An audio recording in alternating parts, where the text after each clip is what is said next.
All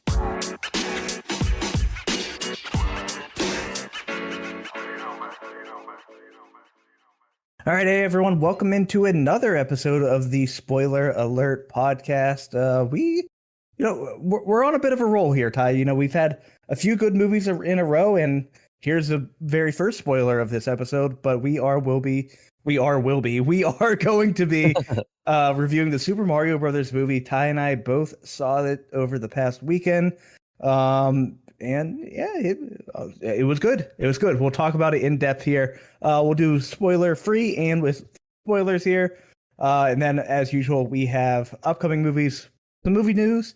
And then I was just in Vegas for the past week. So we're going to go over maybe not all of, but some of the best movies that are filmed in Vegas. So let's just jump right into it with the upcoming movies this week. Ty, the time has come and you are probably finally happy that this is coming out, not because you want to see it, but because you don't want to see any more trailers about it, and that is Renfield. So Renfield, Dracula's henchman and inmate at the lunatic asylum for decades, longs for a life away from the Count, his various demands, and all of the bloodshed that comes with him. So this is a Nicolas Cage movie. Just about every movie he does, really his whole career, but it seems more so now, is just so fucking out there, and this seems to be in that exact path. I can't say I'm excited to see it, but Ty, I've kind of realized something here.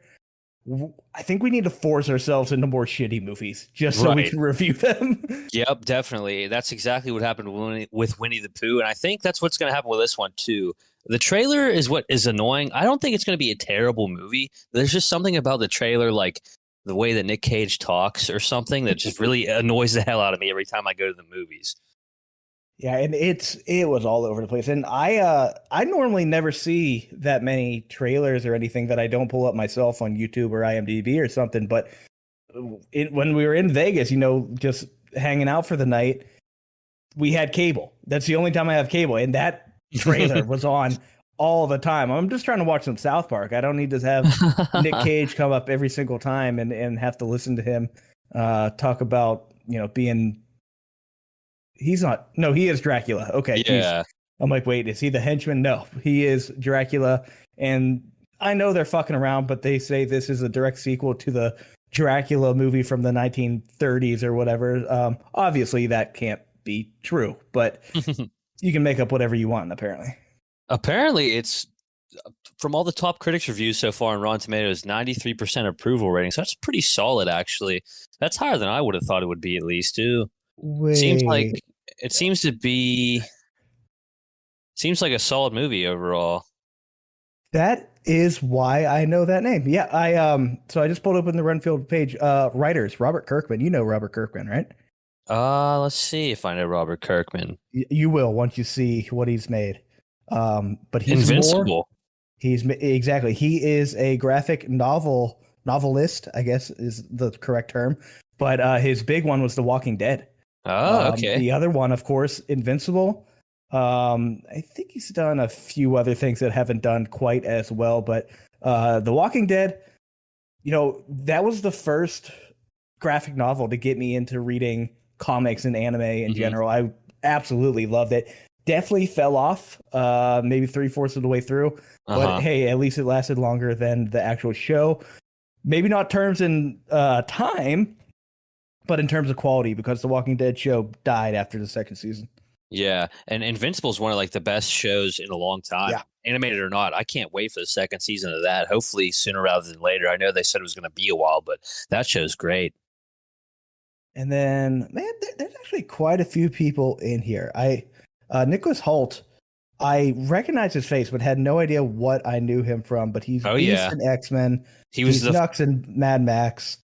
The pilot episode of our podcast we did not debut was The Menu, and he's the star of The Menu.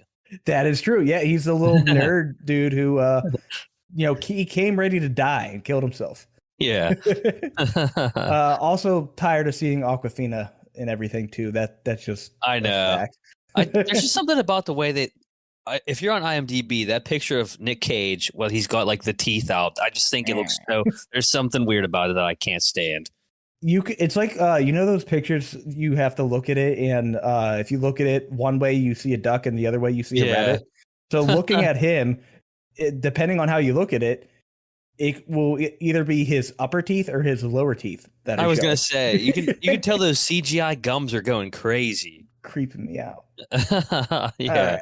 So again, I'll Ty, probably see this it. is this is gonna be the end for it, but yeah, you'll see it. I'll likely see it as well. Just because we need some more shitty movies here to talk about. Not saying that this will be, but we need the chance for it to be. Yeah, I need something to try to take that top spot of the worst movie I've ever seen from Winnie the Pooh, but I don't think that's Oh, possible that's one bit. tall task. Certainly not going to be Renfield, I don't think. I don't either. Suzumi also coming out here. I already talked about this in a few different episodes. Most recently, in the last episode, I talked about how this is a movie I am highly anticipating and finally coming out. But this is the anime style film, a modern action adventure road story where a 17-year-old girl named Suzumi helps a mysterious young man close doors from the outer side that are releasing disasters all over in Japan. So I don't think I need to go too much more into that. I've talked about it a lot. I'm excited for it. I'm going to try my best to see it. Not sure. I doubt it'll be in any theaters around me. So this Hmm. might be one I have to find on like Crunchyroll or somewhere. Yeah, yeah. It sounds cool though. Next one here, Nefarious. On the day of his scheduled execution, a convicted serial killer gets a psychiatric evaluation during which he claims he is a demon. Huh. And further claims that before their time is over, the psychiatrist will commit 3 murders of his own. So it definitely sounds interesting enough. I always check out directors now and writers just because I have found that a movie may look as good as possible, but if you have the wrong director or the wrong writers, it doesn't end up well. Uh-huh. And so when I did look into this director, Chuck Konzelman, he has only directed dog shit in the past. None of his films have over a 5 rating. Oof. And most of his films are based on, I don't know if it's making fun of religion or being super religious. So he's known for the God's Not Dead movies Hmm. and Do Not Believe. So I don't know what he's going for here. Not very high hopes here for this one. Yeah, it sounds kind of wild, and I was looking at who's in it here, and this Sean Patrick Flannery sounds so familiar. I'm trying to figure out what he would have been in. I guess it's Boondock Saints is his big one. Uh, the Yeah, original one? Yeah. Okay. Yeah. yeah. I guess Oh, he he's was in in both. Dexter too. Yeah, the Oh, name was just he sounded the? so familiar. He was the main guy. Okay. So yeah, they're him and oh god, what Norman Reedus. That's it. Uh huh. Norman Reedus. You know, they say that prayer at the beginning of that "A Day to Remember" song from that movie. Oh yeah, that's right. Shout uh, out to him. Yet again, another shitty movie. I have a note here from here. I said, why do all these directors suck? So the next few of these, they are not great. So the next movie here is Mafia Mama, Oh my which is God. a comedy crime action film.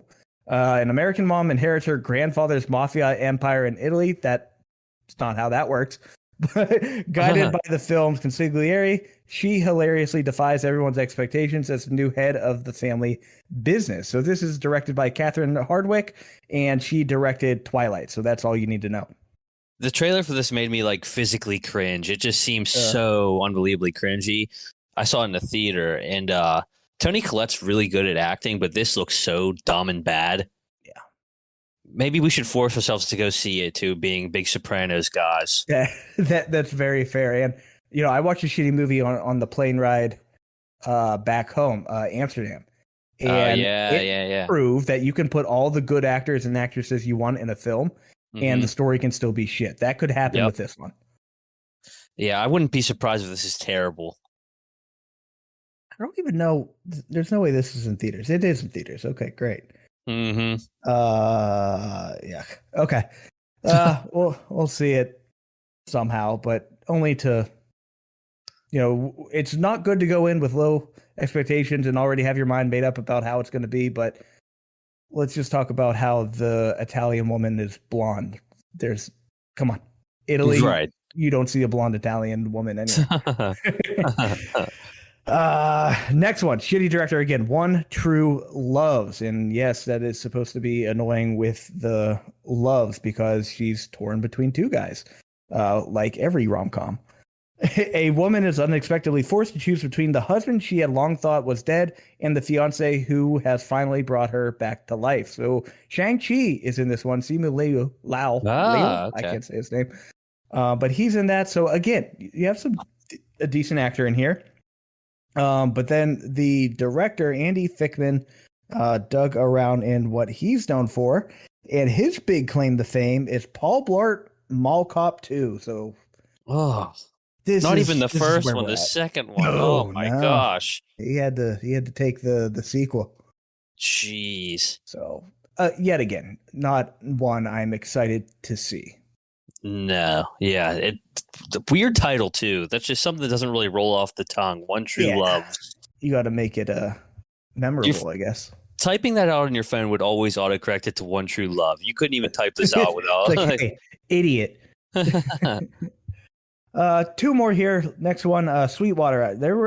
This was another one I kept seeing trailers for while I had cable. Hall of Famer Nat Sweetwater Clifton makes history as the first African American to sign an NBA contract, forever changing how the game of basketball is played. Carrie Oles, yet again in another film. He's Dr. Gordon from Saw, and he was just in that Guy Ritchie movie we saw, and I can't remember the name of it. Yeah, Operation Fortune. I thought he looked familiar. Yes. So this is the story about him. Seems interesting enough. I'm not the biggest basketball guy, I'll be honest, but I do enjoy kind of these historical sports stories. Mm-hmm. The Michael Jordan documentary. Last Dance, one of the best documentaries I've ever seen. And again, I don't give a shit about basketball really at all. Mm-hmm. Just a super interesting story. I hope this does a good job at telling the real story and it isn't super dramatized. Yeah. Then it's just bad, but decent enough. This might be one I throw on. Yeah, usually these these sports documentary style biopics are kind of always pretty solid because they have a pretty solid story to go off of, like the storied career of a basketball player or football player, what have you. Yeah, this might be cool. And speaking of mafia, Mike Starr is in this film. He's in quite a few things. Dumb and Dumber is he's the quote unquote bad guy of that film, but he's also in The Office in the mafia episode where he's just trying to sell some insurance. Oh yeah, the guy that has the ulcer and they feed him all those pills and stuff. The Classic. final one I have here, even though it's not the final movie coming out, it's the only one that looked somewhat decent. But this one is called From Black. A recovering drug addict, desperate for closure and saddled by a crushing guilt after the disappearance of her young son, is presented with a bizarre offer to learn the truth about what happened and set things right. If she's willing to pay a terrifying price, how dark is she willing to go for a chance at redemption? So currently, when I put this down, it was sitting at a 9.2 based on early screenings. I said it will probably drop. It went up so far. There's still not that many ratings, but it's now at a 9.3. So looks decent enough here. I don't think I know anyone involved in this movie, but it sounds interesting enough. Yeah, I don't either. And then I just realized it's a Shudder original too. So you could stream this at home if you wanted to. There we go. You have a Shudder subscription there, which always kind of seems like it would be worth it for like the holiday, like Halloween and all that stuff. But then as soon as like December rolls around, you're like, all right, I've had enough of that. Yeah, you just buy it for a month and then binge the hell out of it. Apparently Shudder has some solid movies though, so I wouldn't be surprised if this is okay. 9.3 out of 10, that really caught my eyes. I did not expect that one bit. It can't be that expensive, right? No chance. $4.75 a month. Wow. Yeah, that's nothing. I feel like that's a solid investment on our end in the podcast. One of us should just get it. Just for the pod. Looking at these upcoming movies, did you see this one right here? Once Upon a Time in Ukraine. What the hell is that? Yes, I did. And the biggest reason I didn't bring that one up was because apparently it came out in 2020 or was streamed Yeah. first in 2020. So I don't know if they're this sounds bad, but I don't know if they're taking advantage of, the Ukraine being in the news and the name being a Uh-huh. big thing, and they're doing a re-release trying to get people to go see it again. But it also looks like it's not based in Ukraine at all. No, it looks trailer looks wild to be honest with you. Samurais, cowboys, I don't know what's going on. And it's in Ukraine, so or whatever the hell language that is, I guess. Ukrainian? I think they have their own language. Ukrainian? Is I think some that of what they them speak speak? Russian too. Yeah, that makes sense. He has the director, the writer. He has done only visual effects for music videos. Oh, So wow. the effects might be cool. They actually don't look that bad, watching the trailer. But again, usually your first time at bat for a feature film, not going to go well. Yeah, especially if you're just the music video guy. Yeah, yeah. I don't even recognize any of the songs, but I'm not involved in that world. But Ty, I see Harry Potter here, so I'm highly intrigued. What's going on with Harry Potter? So we got a good bit of news this week. I didn't have to really scrape the bottom of the barrel like last week, so I'll kick it off with this. Harry Potter TV reboot in the works at HBO. So J.K. Rowling is close to signing on as a producer for the project. This news comes as HBO's parent company, Warner Brothers, is gearing up to announce a new streaming strategy, which would rename the flagship service to simply just Max instead of HBO Max. I don't know why, but Sure. a major component to this strategy, the CEO, he stated, is creating new original content based on IP viewers have already been familiar with. So stuff like Harry Potter and Batman is stuff we're going to see a lot of, I think, coming up here. But so it looks like each season of the program would be based on one of Rowling's 7 books, and in the same manner that each movie was based on a book. But her role in the series would be to make sure the program remains loyal to the original material. And it's crazy to think that Deathly Hallows Part 2 only came out 13 years ago, and they're going to reboot it. Yeah, that seems so odd to me, but then again, it sadly makes sense. They're kind of doing that a lot with IPs that they know already work. They Yeah. obviously drained the hell out of Star Wars at Disney. I hope Warner Brothers doesn't end up doing the same thing with Harry Potter. Mm-hmm. Daniel Radcliffe, Rupert Grint, Emma Watson, they're forever the trio in my mind. Yeah. Yeah, absolutely. They're the original. That's what we grew up with. That's what I'm always going to remember. And because of that, that's what I'm going to compare it to when this does come out. So you're not going to keep me away from watching it, but Right. it scares me. Yeah, I do. One good thing might be that you would get a longer, more fleshed out, Yes. I guess, season. So instead of just a 2-hour movie for each book, you can have like a 10 episode, 10-hour long, or even longer season of the book. So that'd be kind of cool. At least you get more in depth with it, I guess. Yeah, for sure. There's just so much, they've cut out of the movies because they had to. Yeah, definitely. More notably after 4, a lot of things have been cut in 5, 6, 7. So yeah, I hope they do a good job with it. Bringing in J.K. Rowling is going to be good for the series, even though people are going to be upset and they'll pretend to boycott it, and then it will do very well, just like the game. Yep. So pretty much everything on HBO Max always does pretty well anyway, especially something like this. I think it'd be tough for them to mess it up that badly. Like we always say, if there's good source material, then it should be all right. But yeah, definitely one to look out for, I guess. So speaking about stuff that's already existing IP, Shrek 5 with the original cast and potentially a Donkey spinoff with Eddie Murphy and more teased by Illumination. So though no deals are in place, negotiations are underway with the actors from the original. They said, we anticipate the whole cast coming back. So starting now, tremendous enthusiasm on behalf of the actors to return, it says. So this is all following the success of 2022, the Puss in Boots: The Last Wish, which I know you liked a good bit. Yeah. Eddie Murphy said if they ever came to do another Shrek or Donkey, he'd be in. So Yeah, the Puss in Boots film was very good, very well animated, and I'll just jump into what I'm going to say for the Super Mario Brothers thing. But Illumination is the animation company now. I truly believe they have surpassed Pixar. Pixar has been kind of a dud lately, Right. and Illumination has been doing pretty well. Complete opposite ends here on my side. Hmm. However, I remember Shrek 3D. Yeah, they did do it in 3D. Shrek. Holy shit, those were two different movies. They did Shrek the Third, Oh which yeah. sucked, and then they did Shrek the Final Chapter 3D, which sucked. And am I mistaken? There was a Shrek 4 too, right? Yeah, because I you think it's just said called they like were doing Shrek five. Happily Ever After or something like that. Yeah.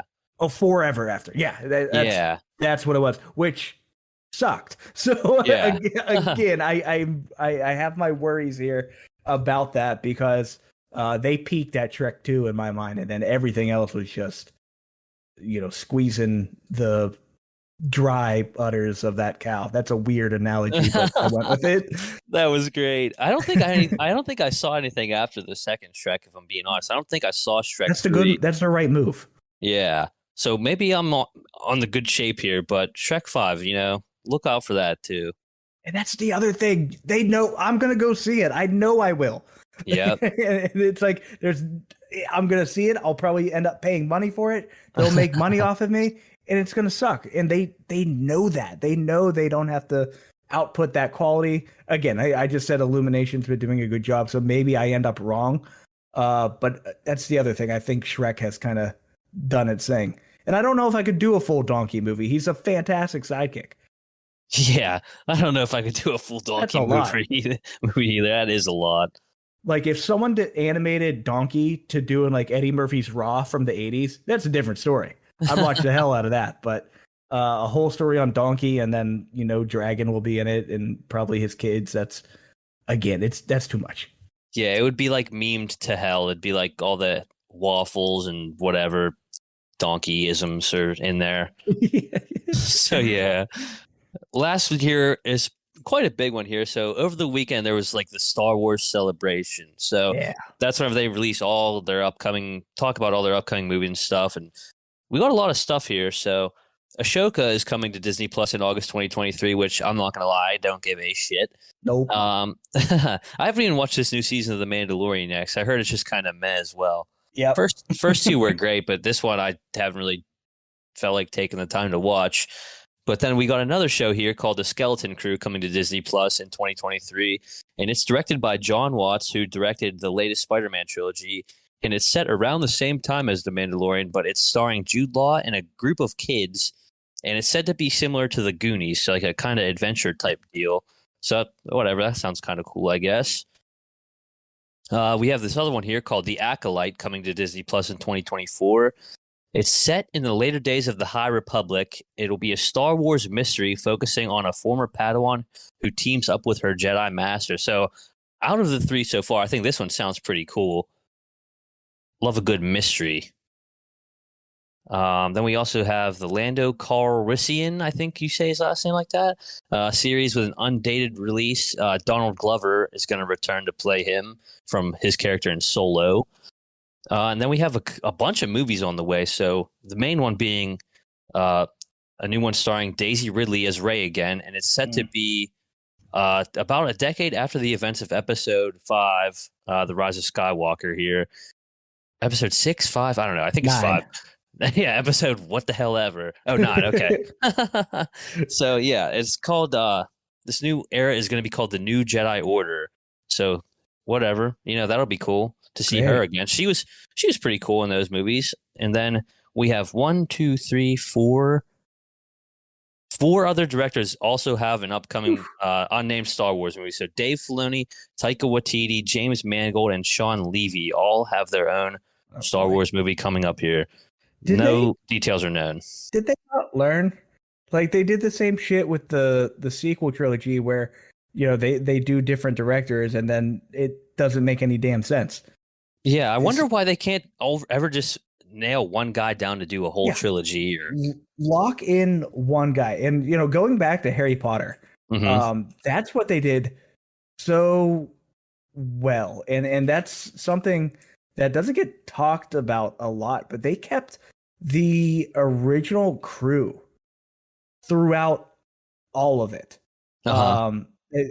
At least the trilogy. I don't think it was the same director for all of them. But even then, well, let me just confirm here. So the first director did Sorcerer's Stone and Chambers of Secrets. Yes, you definitely see that massive shift once they Hmm. get to Prisoner of Azkaban, and that's honestly where, like, if I'm doing a rewatch of Harry Potter, I almost always start at Azkaban because that's Azkaban was my favorite book. And then I just kind of go from there. Now, Alfonso, did he take over after that? Let me confirm. No, he only did the Prisoner of Azkaban. So maybe I don't know what the hell I'm talking about. That could very well be the case, but I know maybe I'm wrong. But the writers, that's what it is. So J.K. Rowling obviously highly involved in keeping the source material accurate and everything throughout the entire structure. That's not happening because George Lucas is basically fucking gone. And Right. now they're just kind of running through it. Like, I don't even know if they run things by him anymore. I know I was just reading something, I think it was this past week when they were talking about um making the sequel trilogy. He talked about how disappointed he was with the ideas they came up with, mostly because it rendered the original trilogy and to a lesser extent the prequels absolutely meaningless. You know, Yeah. Luke beats the Empire, and then they just fucking come right back. Like, oh, we have a different name. Okay, it's the same shit. So that's just such a kick in the balls, I would think. But Yeah. I'm sure he doesn't care. He has a lot of money. Hmm. And now he's going to be in Bert Kreischer's movie as his dad. Really? Yeah, he's going to be in The Machine. He's going to be Bert That's Kreischer's awesome. dad. Did I have no idea what Bert's dad looks like, but is that the reason, or was he just like, dude, let's get George Lucas in this? I don't know. I guess he doesn't. I don't know if he looks similar to his dad or not, but I just thought it was hilarious. Luke Skywalker's Bert Kreischer's dad. Yeah, that's funny as shit. Wait, it's not George Lucas. It's the guy who played Luke. Yeah. Mark Gotcha. Hamill. Okay, Mark that Hamill. makes more sense. Just I'm like, what hilarious. the Is fuck?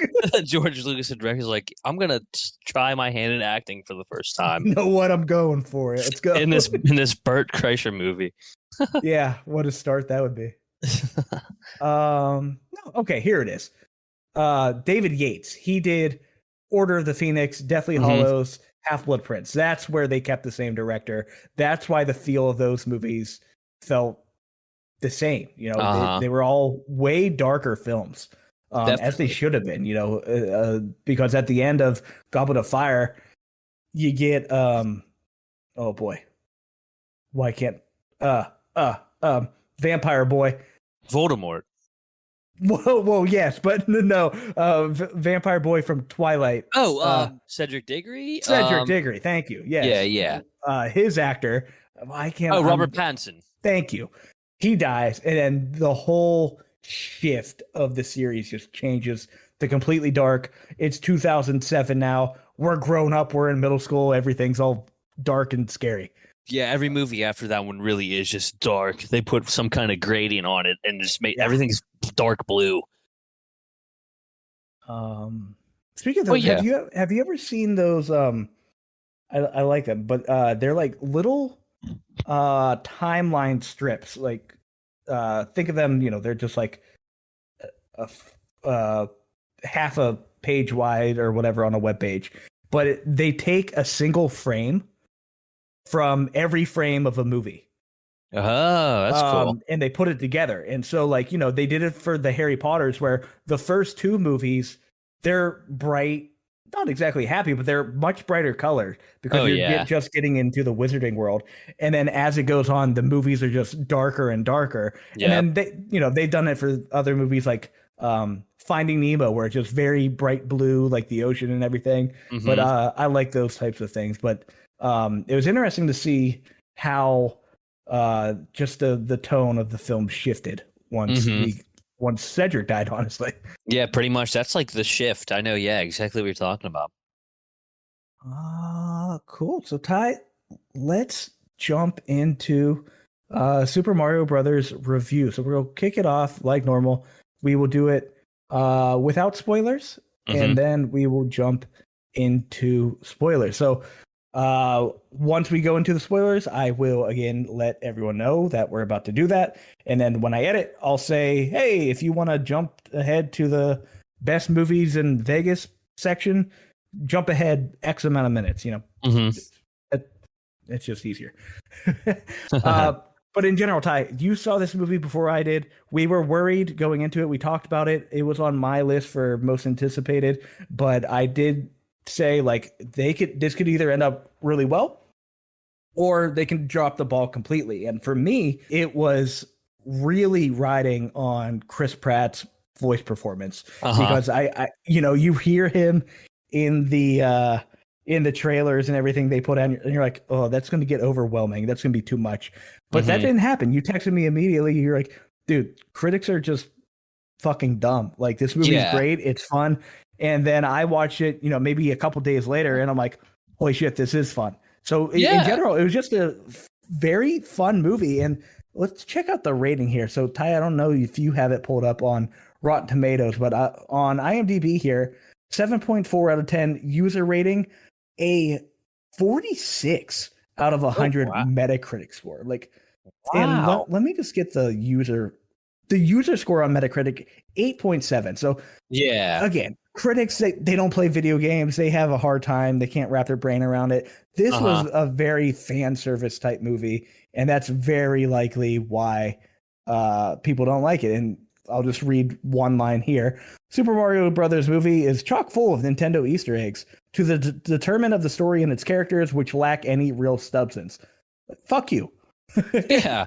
That is looking way too deeply into a movie about Super Mario Brothers. Yeah, like I was for what it was, you cannot complain. It is an hour and a half long movie, probably shorter. Hmm. It flew by. Animation, yeah, it was a very Absolutely flew by. quick, but with that, I think we kind of discussed that. If it was much longer, yeah, I'd probably fallen a little more into that category where I'm like, okay, there needed to be more, but they pushed it all together. It's fast paced and it's fun, and the animation. I said it earlier in the episode. It's top notch. Yeah, definitely. And like we were just talking about, 96% audience score on Rotten Tomatoes. So It's people love it a lot better than the critics do. And that's just because, like we said, they're looking too deeply into this movie for what it is. It's a good time. The animation's great. The voice acting is great. And it's packed with nostalgia for guys like us that grew up kind of playing these absolutely. games, either on Game Boy, Nintendo, what have you. So, yeah, like we said, there's really not a whole lot to it, but that's not a bad thing.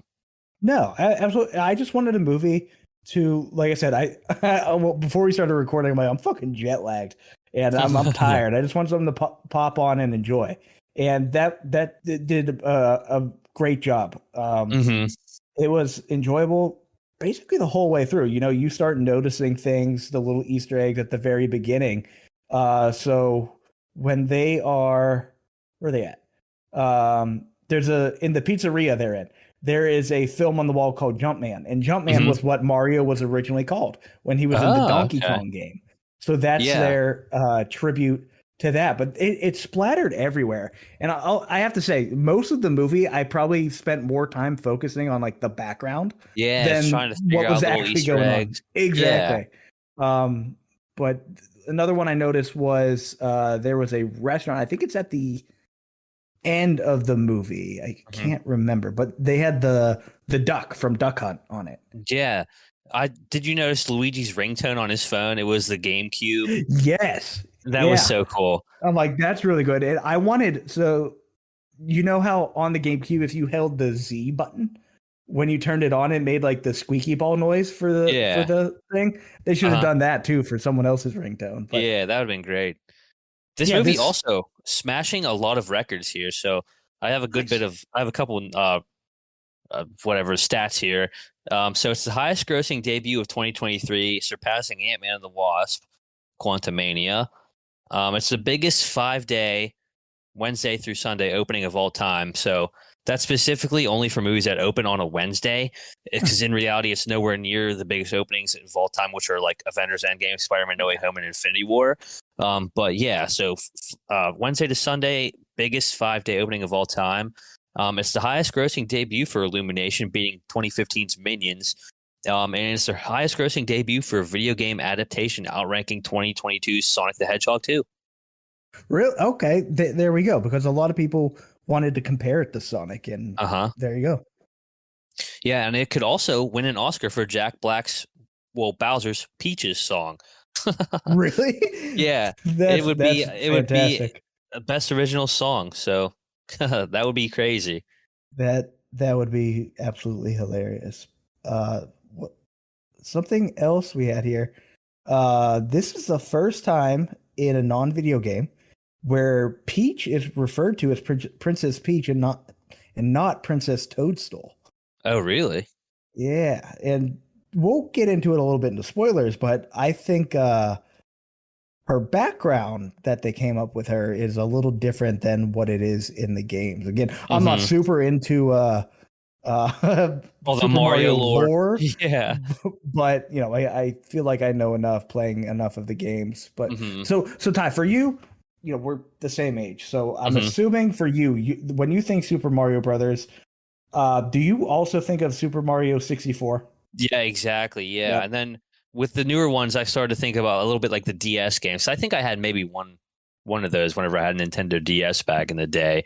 Yeah. And then like you get like the Mario Odysseys and all that stuff and the Smash Brothers. So yeah, it's definitely nostalgic all around. Yeah, and it feels like that.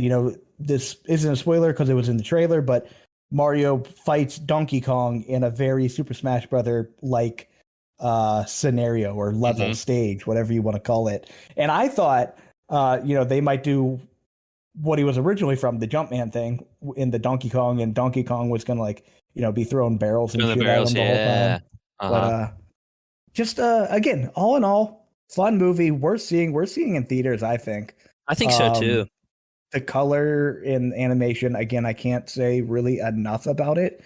Yeah. The only Charlie Day and Chris Pratt, everyone really did a really good job. What shocked me was how much I like Seth Rogen as Donkey Kong. I know and we did get the Seth Rogen laugh too. We got the appearance. I was shocked because Keegan Michael Key. Wow, that's really fucked up to say. Keegan Michael Key as Toad. I wonder if they changed his voice around somehow, because you can't really even tell that it's him. He was very pitched up. I noticed that as well.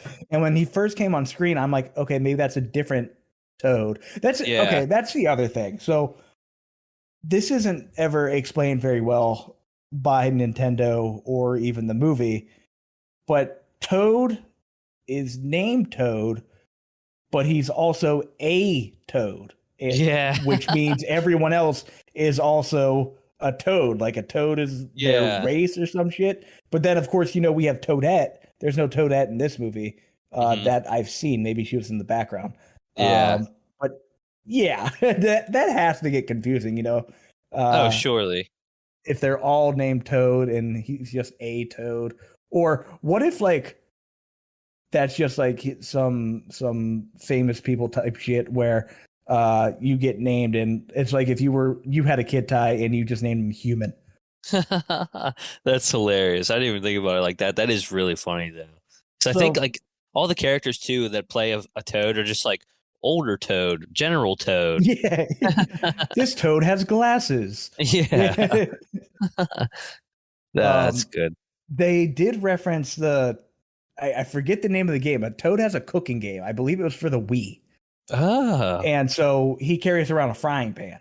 Yeah. As his weapon, and he ended up trying to cook for some other Toads. Again, that's very weird to say. And that's in reference to the Toad cooking game. What is it called? Toad cooking. I really hope when I Google Toad cooking, it's not going to actually be just an absolute frog getting roasted. Okay, I don't want that. Let me hold on. Let me put in Mario at the end. Jesus Christ. It just comes up with a video immediately. Oh, just a meaty Toad getting fried up. God damn. God damn, I did not want to see that was like multiple toads stacked on top of each other. I don't know what they were doing, but I wasn't gonna hit play and find out. Gross. So with that said, anything else before we jump into spoilers? I would just say if you're into the Mario games or into a good animated film and you want to laugh a little bit and have a good time and you have some time to kill, I would say go see this movie in the theater. 100%. Last thing I'll have here, Mario's dad, the guy who plays him, is actually the voice for Mario and Luigi. Oh, okay. So there is that. And with that, let's jump into spoilers. So again, if you want to stick around for our best movies that take place in Vegas, I'll put a little insert here for how far ahead you need to go. If not, this is the end of the road, and we'll see. If you want to skip spoilers for the Super Mario Brothers movie and want to listen to the best movies that take place in Las Vegas, skip ahead to 58 minutes. I didn't really expect the story to kind of be what it was. You know, for the most part, in every single Mario game, it's Peach that is getting captured, and they got to go rescue her. So I didn't really expect, even though I'm pretty sure it was in the movie description, but I didn't exactly expect Luigi to be the one that was captured, and Mario and Peach having to team up to go and get him back, which was kind of sad for me because I wanted to see more Charlie Day as Luigi. Yeah, definitely. I thought the same thing. I was kind of shocked by that too. And they kind of teased like the whole Luigi's Mansion thing a little bit too. Yeah. I think whenever he's walking around in, I guess it's an old mansion, but he eventually gets taken out of it. So I wonder how he would end up back there, if he would end up in a different mansion, if they eventually do go that route. And when he got to the mansion, I was really thinking it was going to be Booze or whatever that were like behind them, and then he turns around and looks at them and they disappear or just cover their eyes like they do in the games. But it was Shy Guys that came out, which was infinitely scarier. Shy Guys are kind of fucked up. Yeah, definitely. I was surprised we got a lot of Jack Black as Bowser, but I was surprised we didn't get even more. Yeah, he starts off the movie, it's exactly what the teaser was when he invades the little penguin kingdom, which I love. The little penguins, they might have been my favorite characters. They were so funny. But yeah, he did a great job. I think he really gets involved in his work and everything. And just to sidetrack it, they are doing a 20-year reunion for School of Rock. Wow, 20 years. That's crazy. That one hurts, Ty. That is nuts. That really hurts. But yeah, 20 years, and I should look up his name just to pay a little respect. But Freddie Jones from the School of Rock, he passed away. Is that the guitarist guy or the drummer guy? He was the drummer. Okay, I thought so. He got hit by a car while riding a bike. Jeez, that's terrible. So I'm sure it'll be it'll be dedicated to him. I need to look up his name just to pay respects here. Kevin Alexander Clark played Freddie Jones. But yeah, he was killed, sadly, just 2 years ago. Wow. So I'm sure they'll dedicate a lot to him. The other thing with Jack Black here, again, sidetracking a little bit, he wants I don't think he's saying he wants to be involved in it, but he wants there to be a Red Dead TV show or movie. Oh, wow. Which I wouldn't be surprised if they do it eventually. That sounds good to me. Yeah. If they're doing The Last of Us, hit up some Red Dead. Yeah, they need to start picking away all the really good video games that really, well, they're doing God of War too. There we go. Yeah. Is that Amazon? I think so. And I think that they're supposed to bring in the guy that does the voice of Kratos to play Kratos for the series. So that's cool. That's going to be awesome. Big as fuck as it is. So that works. I know. And I just finished Ragnarok. Fucking awesome game. Hell yeah. Yeah. I loved it. Steering it back to Super Mario Brothers. Again, yeah. I think everyone did very well with the voice acting and stuff. We were worried about that. Yeah. Charlie, I love hearing Charlie's voice in anything. Me too. Just from Always Sunny, whenever he gets scared, he just screams, and I'm like, it's gonna make you laugh. Seth Rogen, you brought it up. He did his laugh while they're fighting. He just like crouches down real low and just, just right in his face, taunting him, which is fantastic. I brought it up to you. The only person who I did not enjoy was Cranky Kong. Oh Fred yeah. Fred Armiston Hmm. played Cranky Kong, and it felt like he wasn't trying at all. It was just Yeah. like him talking in a normal voice. Hmm. Then another thing I heard there, again, I am not super deep into Mario lore. I'm even less deep in Donkey Kong lore. Oh yeah. Um, but they said in this movie, Donkey Kong was calling Cranky Kong his dad. That's his Oh grandpa. yeah. Oh, okay. So from what I can piece together, I think it was going to be very confusing for them to explain um, Uh exactly their relationship, because how I saw it explained was, oh boy, he he was Cranky Kong was the original Donkey Kong. His name was Donkey Kong. hmm. He had a son named Donkey Kong Jr. Hmm. and Donkey Kong Jr. had a son and called him Donkey Kong. And that Donkey Kong is the Donkey Kong we know as Donkey Kong. I'm saying Donkey Kong way too many times, but that is how it is. And so Donkey Kong Jr., which is Donkey Kong's dad, died in some monkey war or something. Oh my gosh. And so that's why he's not in the picture. And so I think they just wanted to bypass all that and be like, yeah, that's his dad. When it's not, it's his grandpa. But they could have also just said that and been like, hey, he's my grandpa. But Which also brings up the question, how the hell is Diddy Kong related to Donkey Kong, or is he even related to him? bro, I think they're cousins.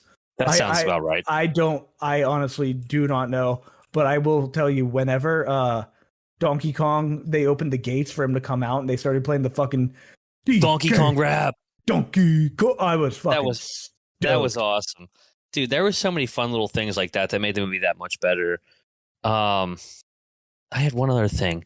My favorite voice actor was the person that is Luma Lee. Do you know who that is in the movie? I do not. It's the little star guy that was locked up in the prison cell. Oh, okay, yes. Oh man. That was so funny. That little voice saying things like, "There's no escape. The only hope is a sweet relief of death." Yeah. I was cracking up. And there was a lot of kids in my theater. I don't know if they were laughing or not, but I was Oh, that's absolutely fucked up. cracking up. He was that character was probably the funniest part in the whole movie. Yeah. Yeah, no, Absolutely that hilarious. I don't even know. So obviously the star child thing had to be in the game somewhere. I don't know what it's from. It says he hasn't appeared in a Mario product since Super Mario Galaxy 2 for the Wii. Oh, that makes sense. The Hmm. galaxies were where I started to not um, play as much. Also, confirming Diddy Kong is Donkey Kong's nephew. Okay, so you're right. There you go. Nice. Uh, but yeah, no, the little star thing was hilarious. Just wanted to die, didn't get to die, sadly. It was hilarious. The movie ended with him kind of coming back and saying, "The movie's over," or is it, or whatever, and just like It's it's just only the boy. all doom Yeah. and gloom. I thought going back to the other voices, I thought it was cool how they kind of like explained why Mario doesn't sound all Italian all the time. They just kind of hemmed it up for their little their commercial for their plumbing company. Yeah. Yeah, So no, that's smart. how they got away with Chris Pratt not having to do the Italian accent the whole time. Which Yeah, I thought that was a good move on them. absolutely. That would have got annoying very quickly. Uh-huh. There Uh, was definitely a lot of Mamma Mia's and all the little there noises that were. Mario makes. And one of my other favorite parts about this movie is whenever they would start running to go somewhere, and it looks like they're side scrolling like the games. Yes.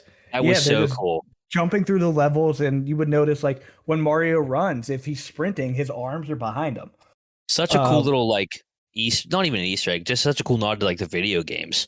yeah, they It was were super really original too. dedicated to it. And I also thought it was funny that he hates mushrooms. Oh Like yeah, they that brought was it up at the very beginning. I'm like, uh-oh. Because you know exactly where it's gonna go. yeah. I also like when he's running through the mushroom forest and they see like that herd of uh Yoshis. Oh just kind of yeah. running in the background, and then after the credits, it just zooms in on a Yoshi egg, and you hear the voice. So it's like there will be a sequel. Yeah, I'm sure there will be. It's crushing right now. I didn't expect to get like Mario Karts and stuff in this movie. Yeah, jammed it in. That was crazy. They kind of really did jam pack a bunch of stuff in here. There was just a ton. They threw in obviously the original side scroller game. They Hmm. threw in obviously Jumpman. They have to. That's where he came from. And then Smash Brothers when he was fighting Donkey Kong. I think Hmm. Donkey Kong did end up throwing a barrel at one point, but it wasn't like a I think main so. part of it. You get a little nod to Luigi's Mansion, Hmm. and then the Yoshi's running across. I think that was was a game for the N64. It was I don't think it was Yoshi's Island. I think it was before that. Yeah. But whatever that game is, because you play as a bunch of different Yoshis. It's not just one single uh, Yoshi that entire game.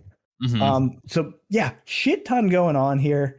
I like Peach's. I liked basically all the characters. The only thing that people might get annoyed with is that Bowser wants to marry Peach. Hmm. Sure, get annoyed with that, but it's also hilarious. Hmm. Yeah, and like I said, that's why you're gonna get that original song, Peaches. They better Gonna win. might win an Oscar. Now I'm gonna root for it, I think. Yoshi's Story. That was the name of the N64 game. Okay. One of Yeah, it my sounds familiar. favorites. I played the hell out of that game. 1998 in North America. Wow. I was 4. I was I'm really all that young? That's crazy.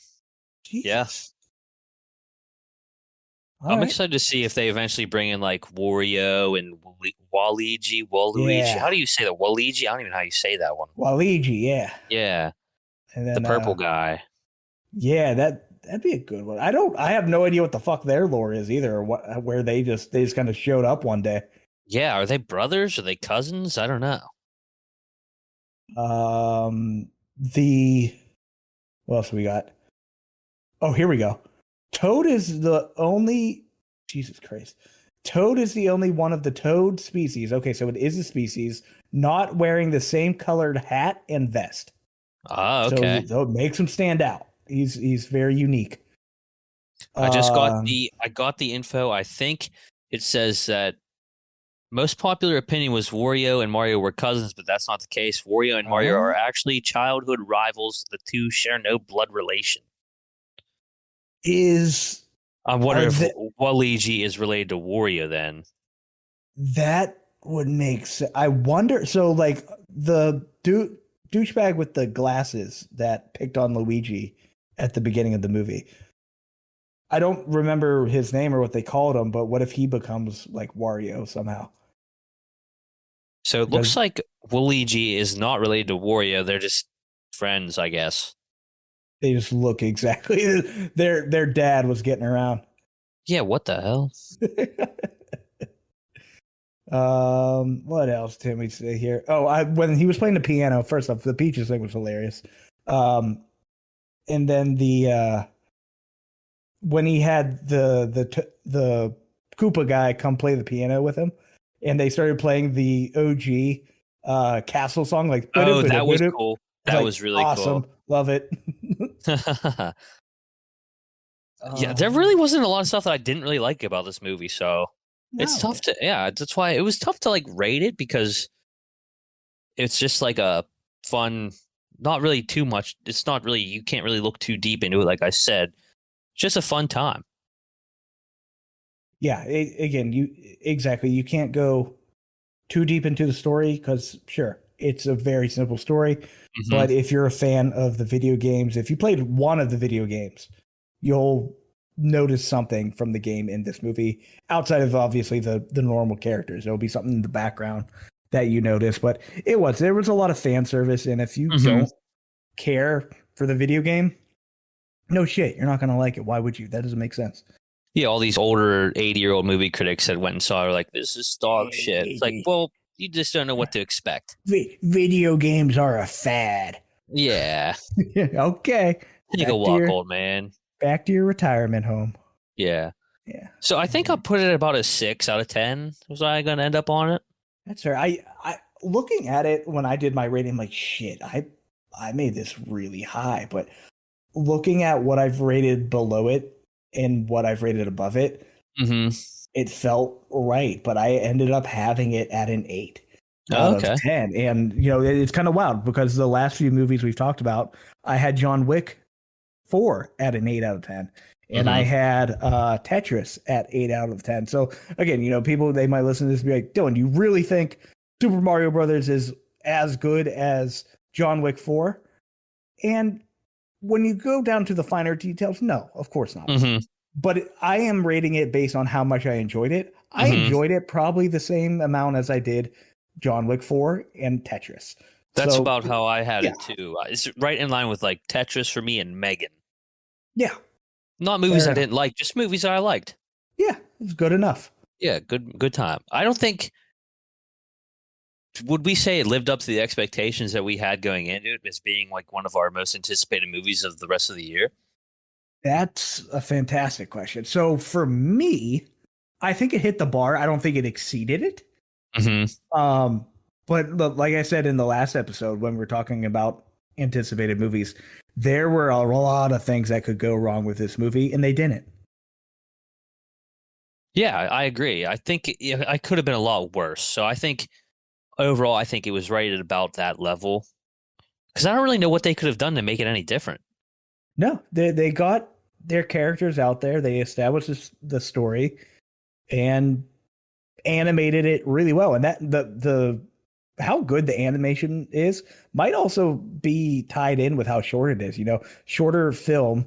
Mm-hmm. They had time to focus on just so many details. Mm-hmm. But Really yeah, pack in all the Easter eggs and all that. yeah, the Yoshi eggs. True. So we'll get him in the um, sequel, it looks like. yeah, hope so. I didn't stick around for the Um, credits, but I just looked it up. My move now is if I'm sitting in a movie and I want to watch the post credits, I'll look up and see if it has them, uh-huh. and I'll find out if it does, and I'll stick around if I want to watch it. But if it's Same. one that I don't care to miss, I'll just read it and leave. Yeah, completely fair. And this probably is the one you can skip because Yeah. it's just an egg, and then you hear Yoshi say his name. Hmm. That's what I saw. That's what I thought. So. And you're like, wait a minute, where'd the name come from? He's in a fucking egg. But no, it was good. It was worth it. Yeah. Worth seeing in theaters too. Definitely. Definitely. Um, in Vegas here, we'll just run through them. We'll list them off, talk about them. I think there might be one or a few you haven't seen, and then Yeah. maybe we can do like a little mini convince you to see. Yeah. I preemptively added 2 to my list that I haven't seen because I know I will like them and I know that they should be on my list. And I also realized making this list, I haven't really seen that many movies set in Vegas. So I thought I've seen so many more, but Yeah, you when would think. you go and look them up, there really isn't that many. At least that many that are notable. But I will kick it off here, Ty. And it is going to be a blackjack movie, 21. Some people have their counter movies or whatever. I forget the one with Matt Damon where he plays poker. Hmm. But this is 21 with well, Kevin Spacey was really the big name in this one, so we know kind of how that went. But also Lawrence Fishburne, Josh Gad, and the main guy Jim Sturgis. It is a somewhat true story about MIT students who have a group in MIT led by their professor, who is Kevin Spacey in the movie. And essentially they get really, really, really, really good at counting cards because I think they're all like math or stats majors, something like that. So they're good with numbers. Okay. Not that you really have to be good with numbers to do card counting because it is just adding one and subtracting one. Yeah. But there you have to be able to keep track of a lot of stuff. So obviously being at MIT, they're smarter students. So every now and then they would go and get together as a group, work as teams, do some card counting, make a lot of money. They'd go to Vegas. He would get the shit kicked out of him because he got caught card counting. Shit. Um, but all in all, fun movie. This movie inspired me. When did this come out? 2008. So I was 15 or 14, depending on when it came out. But Hmm. that's where, I first learned about card counting. I'm like, that's kind of cool. I like gambling. I'll learn how to count cards. And then have never really taken advantage of it. But oh no, it's a fun movie. It is a lot more suspenseful than you would think for a movie Hmm. about fucking counting cards. Yeah. um, but yeah, no, this is a good one. It takes place in Vegas. I think they obviously start out in Massachusetts, and I think they go to like um, Jersey and some other places to gamble originally, but they of course end up in Vegas, and Vegas is the big leagues. So that the Hmm. whole point was to get there. Fun movie, only about 2 hours. It's an Okay. easy watch. You just kind of throw it on. Yeah, I gotcha. I definitely heard of that one, but that's one that I hadn't seen for sure. My number one overall draft pick, the number one with the bullet hangover. That's the Vegas movie in my book. Yeah. That was it's really one of the best comedies in a long time whenever it came out. It was kind of like a cultural phenomenon. I think I would have been came out in 2009, so we would have been ninth grade, so whatever the hell age that is. Yeah, Not 14 to very, 15. yeah. So not old enough to go see it in the theater. We had to get snuck in, which was cool. We saw that. I remember we saw it real late at night for my cousin's birthday. We had to get snuck in by my aunt. Nice. But it was so much fun. And then I had the shirt that made it look like you had the little baby Carlos strapped to the front of you. Yeah. Very nice. But That movie was too much fun. you talk about the movie, and that was the first one that comes to mind. And when we were in Vegas, our Uber driver, he didn't speak English very well, but he goes, "Hey, how about that Hangover movie?" And we're like, "Yeah, that was a movie." Yeah, that was It's definitely like, a movie. and then, obviously he was trying to have a conversation, trying to see if like, you guys gonna be like that. I'm like, yeah, totally. And but no, that's the movie everyone thinks of when you think of Vegas. Hmm. Um, you bring up a good point where this was a movie that was so discussed and talked about, and that doesn't always happen with um comedies that Yeah, much. But definitely not. the the mid to late 2000s comedies were top tier. Like I don't know if there's a better era for comedy than that. And this easily sits up there. You get Mike Tyson punching the fuck out of Zach Galifianakis. Yeah.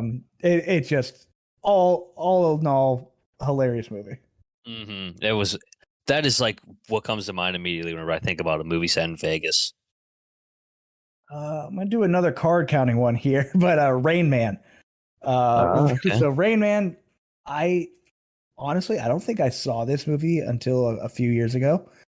You always hear about it because they actually refer to Zach Galifianakis' character in The Hangover as Rain Man when Yeah. they go to count cards, and I'm like, I don't get that joke. Um, so essentially, the story of Rain Man is Tom Cruise is a high end guy, as he is in every fucking movie he's in, and he finds out that he has an autistic brother who is played by Dustin Hoffman, um, and he essentially steals him from his dad and takes him cross country, just to kind of get to know him a little bit, but two, to kind of give a middle finger to his dad, Hmm. um, because his dad left all of their money to his autistic brother. So obviously that upsets Tom Cruise. And so he kind of doesn't have the best intentions with his brother at the start, but they become very close throughout the movie. And he is very, very good at counting cards. And so when they are in Vegas, they make a shit ton of money counting cards there. It's a classic film. I think it's probably one of Tom Cruise's best when you talk about his more dramatic films. Hmm. Um, but it's a good one. Yeah, definitely. I that's one that I hadn't seen, but I've heard of just from being in, like The Hangover. Then, yeah, I think just being mentioned here and there, Rain Man. My next one, I'll do my next two because they're the two I put on my list, even though I haven't seen them, and I should have definitely seen them. I've seen bits and pieces of this one. Ocean's 11. Love a Okay. good heist movie, and this is like the heist movie. Yes. It's the heist movie, so definitely need to watch it at some point. Finally see it, and then Casino. I should slap myself for not having seen this movie yet. It's never really streaming anywhere, or I would have watched it by now. To be fair, but yeah, definitely need to watch Casino because I guarantee it's on your list. Oh yeah, yes, it is. Ocean's 11. I almost put on my list. I was never super into it, but there's a Hmm. lot of people in it. You know, this was probably peak George Clooney. Oh Matt yeah. Damon's in it, Brad Pitt, Julia Roberts. So a lot of people in this film, and this is exactly what you said. This is the heist movie where it's like, all right, let's gather up the crew, and they go and they showcase everyone's talents. They bring them together as a crew, and now it is the how every heist movie starts. You have to assemble the crew, show off their Hmm. skills, and go from there. But Casino, yes, let's talk about this. This is 100% a movie you should see if you are into the mob movies, which I know you are, Hmm. because I believe it's still, yes, it is directed by Scorsese. So you know it's going to be very well done. There's touches of truth in this film in terms of obviously the mafia ties to Vegas and everything. In the, I believe this is the 70s when it takes place, maybe 80s. Hmm. Um, yes, both. So there's kind of a long span throughout this movie. I think it's fucking long too. Hmm. It is 3 hours. Oh, nice. So De Niro, Joe Pesci, what other Italian guys we got in here? I don't. James Woods doesn't count. Frank Vincent, you know him from The Sopranos as oh shit, Phil Leotardo. Oh, okay. Um, so fuck Phil, by the way. Yeah, fuck them. But he's in it because he's in every Italian movie because he has to be. Yep. Don Rickles is in it. I think doesn't Don Rickles play like Rex from Toy Story? No, he's Mr. Potato Head. Yeah, that sounds right. So he's in it, but essentially the story is De Niro is he's a head of security or something like that at a casino. And he works kind of hand in hand with the mafia as an Hmm. enforcer as well. That's cool. And so he's just a badass, like he always was in these movies. Joe Pesci is his best friend. He's always kind of causing some trouble in the casinos. Like there's a scene, it's in the trailer. Also, I don't think I need to give spoilers alerts for a 30-some-year-old movie. Yeah, definitely not. But there's a scene where Joe Pesci's playing blackjack, and every time the dealer keeps giving him a face card and causing him to bust, and Pesci will pick up the card and go, "Take this card and fuck your mother with it," and he'll like throw it at him, and then he'll like give him another one, and it ends up being a face card, and the dealer's like, "Shit," and Pesci picks up that one, take this one. Fuck your sister with it. And he just keeps dealing them. So like obviously no rules for these guys. That run these casinos and they still play at it. You have to see it. It is a very, very good movie. Probably up there in terms of mafia movies in general. You know, I'd probably put it behind Goodfellas and The Godfather. Hmm. But it's probably sitting at a pretty third place. Okay. I'm considering Godfather all one movie, excluding Part 3. That one doesn't count. Yeah. Um, Nice. Definitely. I, I think it's streaming on Paramount Plus, which I have for free through T-Mobile, and I always Perfect. forget. So I'll definitely have to watch. Maybe this week I'll do that. And then just to wrap it up here, I'll list off my final two here because they're great, they're funny. Never really thought of them as Vegas movies, but they are. One of them, Beavis and Butthead Do America. Oh yeah. They go to Vegas and the Red Hot Chili Pepper song is playing, and they're just running around Vegas, punching the air, dancing, causing a whole bunch of chaos. But that one counts. That's a Vegas movie. That's funny as shit. And then Yeah. the first Austin Powers is in Vegas. Yeah. And the Austin Powers that got me into Austin Powers was Goldmember, so I was a little Uh-huh. late to this party. But once I saw that one, got to watch the first two, and they're just fun, hilarious films. You get Mike Myers in there. Who else is involved in that movie? Uh,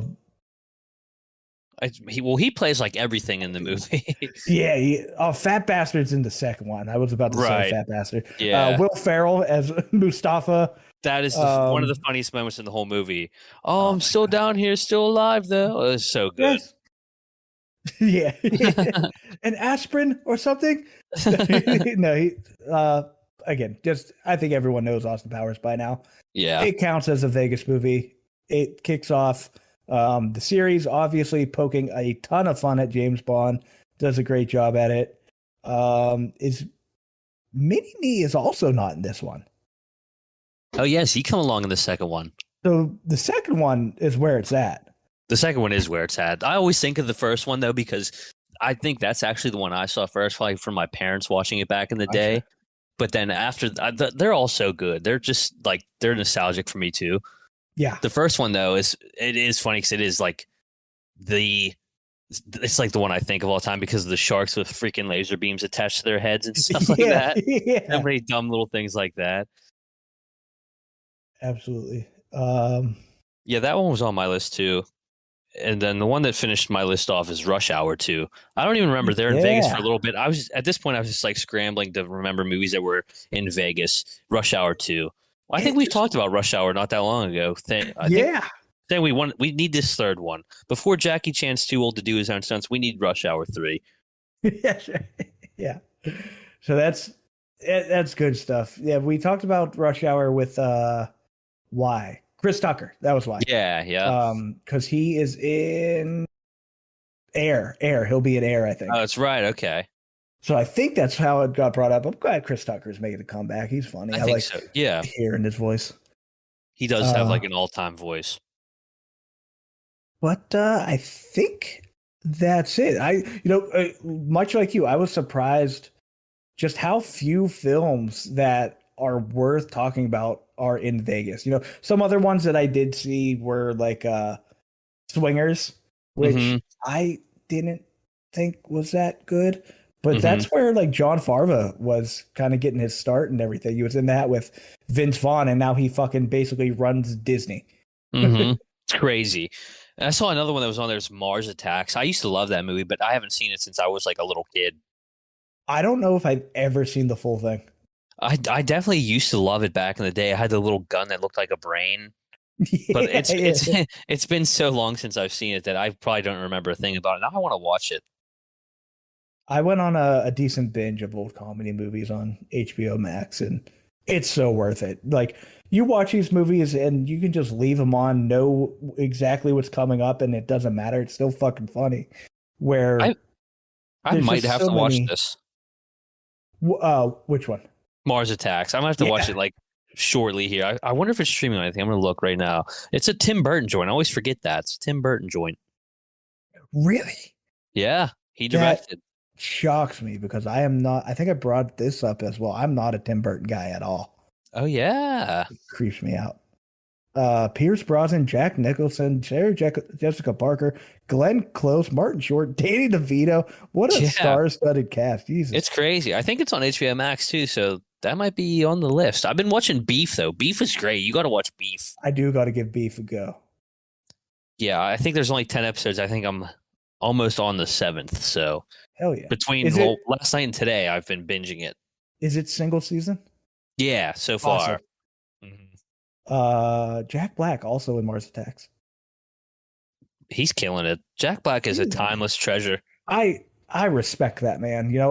I truly, we say this about actors, and it's like we don't actually know them and shit. So like they could have some dark secrets that come out later in life, but I really hope not. Jack Black's kind of there with Adam Sandler for me, where it's like, yeah, I agree. I was just gonna say that he's like one of our generations. Like he's one of like the greatest of our generation. Absolutely. Not like award winning that aspect, but just being there in all these classic movies. Yeah, you just gotta love everything he does. I forgot he was in fucking King Kong. Oh, that's right. Wow, that's crazy. I think that ends it here, Ty. next week, I honestly don't know what we're gonna do. There's not a ton that I'm gonna check out in theaters this week, at least. Maybe I can get Suzumi in there, but we'll I figure it think out. I'll try to make time to go see Renfield. I think I could Okay, get Tay to see that. give it a go. That'll be it. We'll do it up. Awesome. Well, I will see you and everyone else next time. See ya.